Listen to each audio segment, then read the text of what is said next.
You know, every time I start recording and I show my background, it feels like it just gets more destroyed. Like all my stuff in the back is literally just falling off.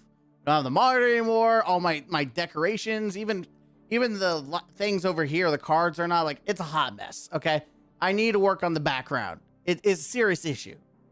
Welcome to the counselor's office. I'm Mr. Gaming Counselor Scholar. You know, there's some things that we cover on the channel, and we've kind of got highs, we got lows, and there's some things that just continue on, like conversational wise. And one of those things is sunsetting. Sunsetting always, whenever we're talking about sunsetting, it always comes back. It's a flavor of the day. What am I talking about? Well, let's jump into it, shall we? Sunsetting has to do with this case, apparently. News! A new court filing in the Destiny 2 Red War lawsuit alleges Bungie copied not only the Red War campaign, but also pulled content from the author's work for Curse of Osiris. What world are we in where we're gonna say that they stole Curse of Osiris? I'll read. I don't want to skip that. Why would anyone want credit for that expansion? That's so true. Guys really wanted to take credit for Curse of Osiris. Like, okay, 2017 was rough, but Bungie, that's hot. We are rooting for him. Someone please explain to me the gist of what's going on. I'm not looking forward to read the full 56-page filing regarding someone's clearly mentally unwell. I mean, I'm sure Sony and Bungie are absolutely laughing at him. But please don't tell me it's the same guy. That guy's just making stuff up. Yeah, so that's the feel of the comment section. Let's get into the article by the Game Post. I have not read this. We're doing this before I go to bed. We've read that part. Let's see. Back in October 2024, Destiny 2 developer Bungie was hit with a copyright lawsuit from Louisiana-based writer Kelsey Martineau. The claim that Bungie's original Red War campaign, Destiny 2, took direct inspiration without permission from Martineau's unpublished science fiction stories under the pen name Casper Cole. In December, Bungie denied everything and pushed back, saying there were no real similarities, asking the court to throw it out. Now there have been some new developments. Martineau has just filed his first amended complaint, expanding his case. This new filing, submitted today, March 24, 25. So it was actually, yeah, it is today. Well, for me recording, it's the next day for you guys. And obtained by the Game Post, doesn't just reassert the original claims, about the Red War storyline. It now accuses Bungie of copying his work for Destiny 2's Curse of Osiris expansion. Dude, what? Listen, I'm very interested what they stole from Curse of Osiris, like the Red War. Like, it's like, what? How? Please, I want to know. No. Saying that Bungie lifted his ideas, characters, dialogue, and world building as well. Wait, so there's an attack on a city, but there's also another planet that's like Egyptian style, right? And we've got a guy named Osiris, who's a warlock fighting the Vex, which are giant machines, while also being able to like go through different, like, essentially a time simulator and dialogue. Dang, okay. All right, new court filing adds Curse of Osiris. That's we live in a year. It is a year. And the newly filed 56-page complaint. I'm not reading that. Martineau points out what he says are striking similarities between his stories and Bungie's Destiny 2 content, not just in tone or general ideas, but in characters, plot lines, names, dialogue, and even themes like time travel and consciousness transfer. Was that? I like the time travel, but what consciousness transfer? I don't understand how that is. So the fragments of Osiris, that's what he's considering consciousness or transfer, his little Osiris clones. That's what we're calling it. By the way, I don't believe any of this. If you're wondering if I'm buying into it, I think it's really stupid. I don't. Like, first off, if he felt like Curse of Osiris and all that, because it's not like it's in the game right now. It's not like he picked up the game like, what? That's my stuff. When he filed for the lawsuit, he would have done the whole thing. The fact that he's expanding, he's desperate. That's what it screams to me. He's mending it because he knows he's gonna lose, so he's throwing out as many like hooks out there. He's fishing. He's gone fishing, ladies and gentlemen. We used to have that in Destiny, not anymore. Both leaders are seen as gods by their followers. Oh, sorry, I skipped a page. I was so confused. He originally claimed Bungie copied his idea of materialistic alien group called the Red Legion, led by a power-hungry outcast turned warlord named Ynera, who wanted to take over a floating space station above Earth.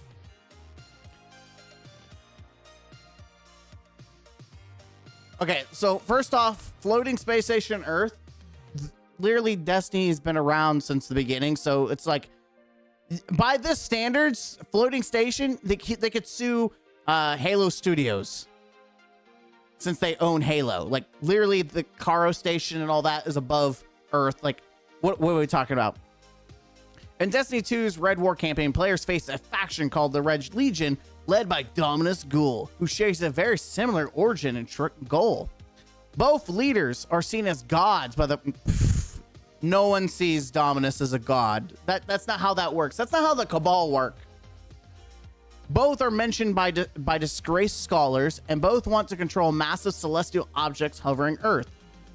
Again, the celestial object above this Earth has been around since Destiny 1, but he's trying to sue based off Destiny 2. Tonobo Station, a Martuno's work, and the Traveler in Destiny. Again, you could say, what about Caro Station in Halo? Anyone remember Halo 2? You start off on the station, and the Covenant are invading, trying to conquer it. Just saying. Martino claims these aren't just coincidences. I think it is. He says the overlap is too much to ignore. The similarities between Martino's primary antagonist, Ynera, and Destiny 2's primary antagonist, Dominus Ghoul, are striking and clearly establish more than a mere coincidence and complaint. Let's just say, so let's take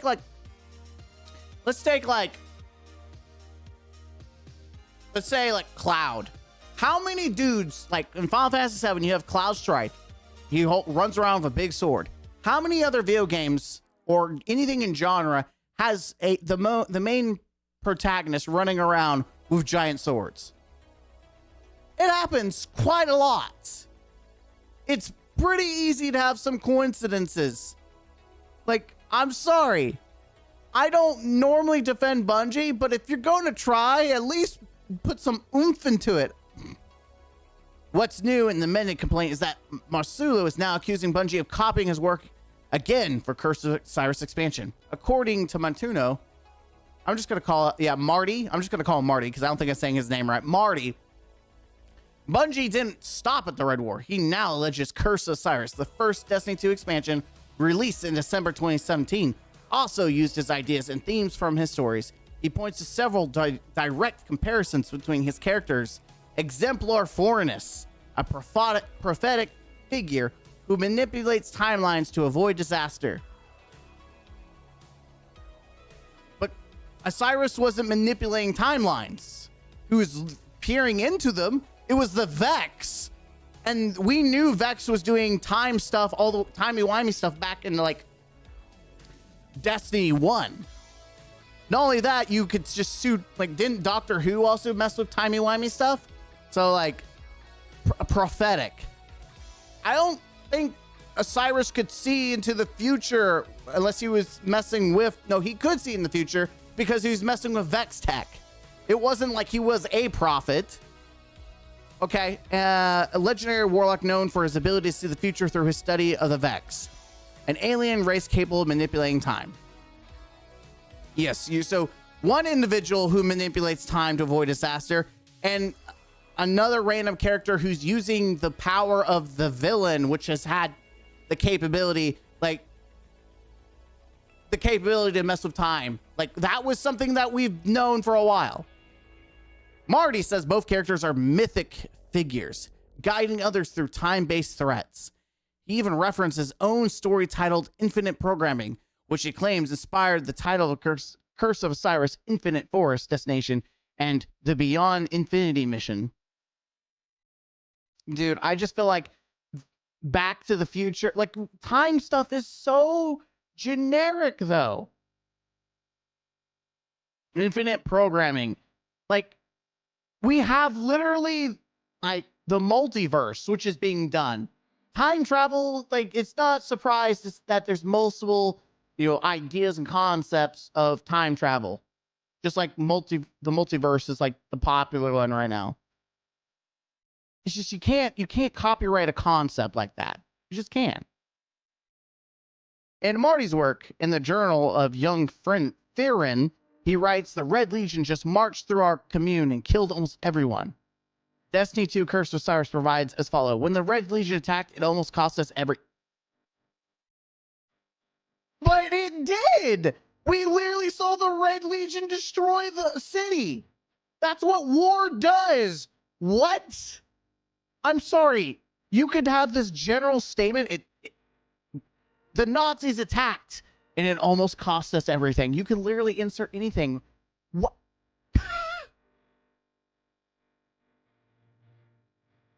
Like, what are you talking about?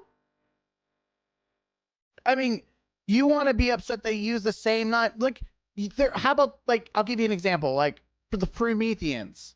Like, Halo Prometheans. This is not the first time people have used the term Prometheus or Promethean. Like,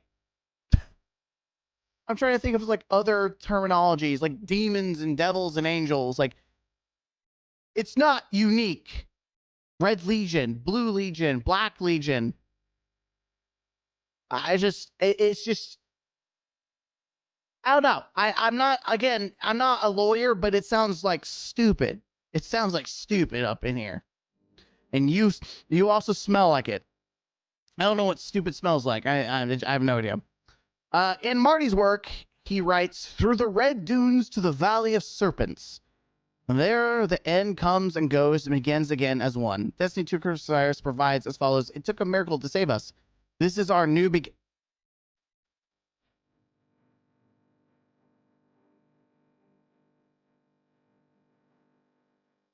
highlighting, and it begins again. This is our new beginning.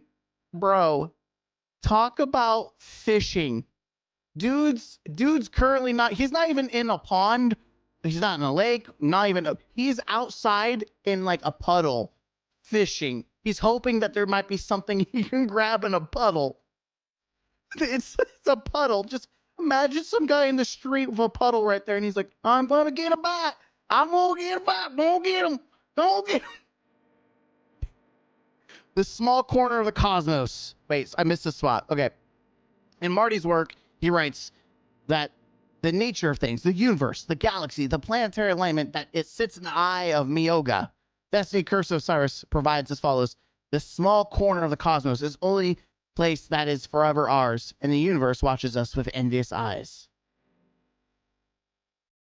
I mean, he was literally... I mean, we have multiple enemy types throughout the galaxy and universe, right? Like, that's not hard to believe. I mean, that's also where, like, the darkness came from, right? And in fact, at the end of the Red War, we see the pyramid ships show up at the edge of the galaxy, right? Like, that was like, what? Did you look at it? He also points to some similarities, his character Torka compared to Ikora, alleging that these characters are visually and phonetically similar. Marty believes Bungie didn't just borrow character roles, but also mirrored names, voice tone, and even story themes like faith, echoes, and projections. Again, when did I think his book came out in 2013 or something like that? Maybe Torka and Ikora. Another striking similarity between Marty's work and Destiny 2 involved the use of echoes, a verbatim term that appears prominently in both works. In order to control, surveil, and manipulate perception of reality, the complaint reads, the final shape, the year of the final shape stole echoes, Another striking similarity between Marty's work and Destiny involves the use of projections that are used to blend both scientific and super. Okay, bro, you can't projections. Have you watched Star Wars? Literally, that's what they do, is they project themselves. What do you mean? Hell, even Halo, you could say Cortana is a projection of herself. Her AI is being projected in the palm of his hand. What the fuck? Marty's work describes the Red Legion as red, dark, crimson, and evil blue. Not coincidental, in the Twilight Gap, an area with the Destiny 2 game, the Red Legion is depicted as red, dark, and crimson blue. Thus, Destiny 2 used the same color scheme uniquely chosen and expressed in Marty's. Okay, so you're telling me the rhinos? Do you have rhinos in your story? If you say that your dudes are rhinos, then they definitely, I agree. Just because you could use red, white, and blue, but doesn't mean we're stealing from America. Oh, they done stole red, white, blue. That's only America colors. You can't take them colors. You are copying our work. This is America. If you're gonna have red, white, and blue in your flag, you gotta be America. That's right. This isn't the only legal trouble Bungie is dealing with right now. Former Marathon game director is also suing. We know about that. Oh, they actually have the whole shebang bang. I'm not going through all this. What the hell? Wait, there's the curse. They amended.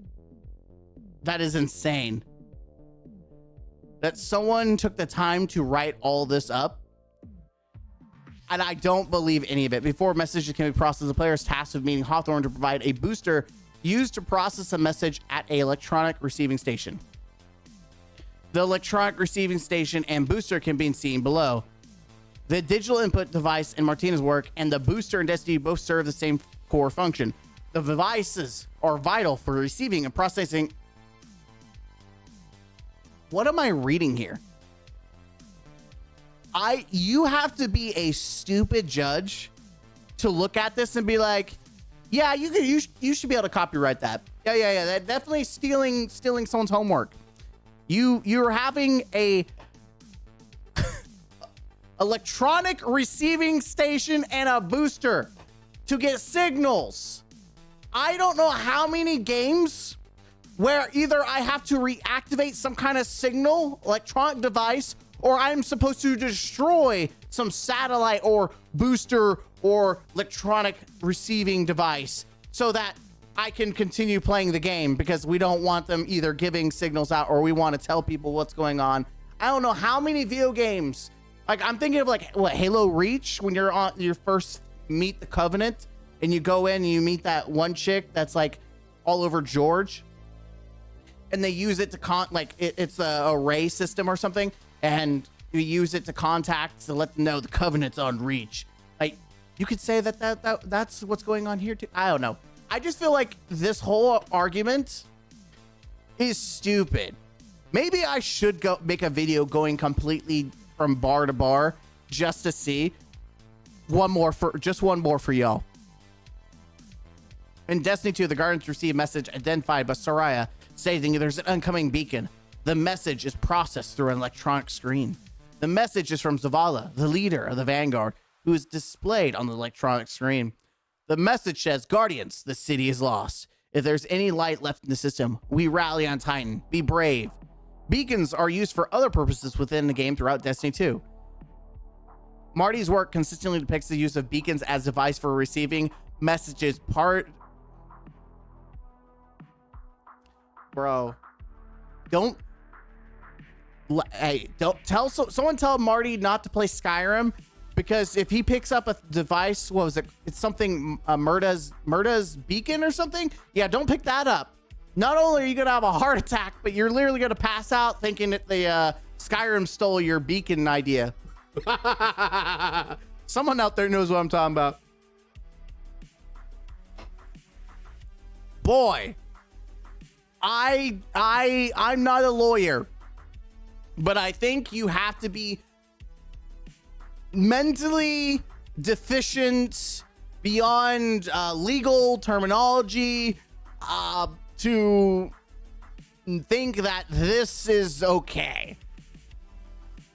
I just... Dude is fishing. Someone tell me right now what's next. I cannot wait until we go.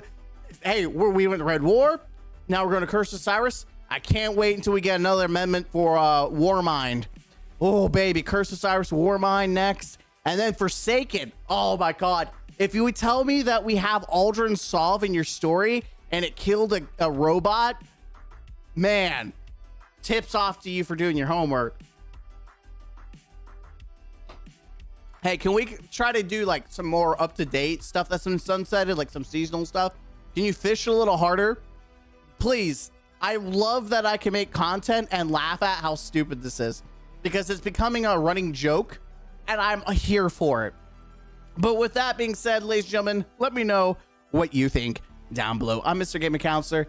Like, comment, subscribe. We're at two. I don't make very many shout outs, but we're 2,000 subscribers, making our way. We're almost like 2,100. 2,100 subscribers, which is awesome. I think my main goal to see if we can get to 10K. That's it. That's kind of like, if I would like to see a number go big, 10K sounds cool to me. 2K, 3K, 4K, it all just splurges around. I do want to say, because I'm not making a very long video, which is very rare for me. If I don't always reply back after, like, it's becoming hard with so many people constantly commenting on videos. Like, I try, but there's getting to the point where it's taking a lot of my time to comment on every comment. I'm just becoming that big. And that's not like me patting myself up. I'm just letting you guys know that if I don't always reply to your comments, or stop the conversation, it's not because like I don't care. It's because I just have so much, multiple videos, thousands of comments, and I'm like, I wanted to make like a video going over comments, but it's just, there's so much to have to siphon through that it's like, I don't know what to do. But just letting you know, guys, if for some reason I never get to your comment, it's not because I don't like you. No, I don't like you. You know who, Ben, you're an asshole. You knew exactly what you did. You're an asshole. Anyways, have a good one. Enjoy the rest of the day. All the Bens are like, what did I do? You. I'm sorry. Until next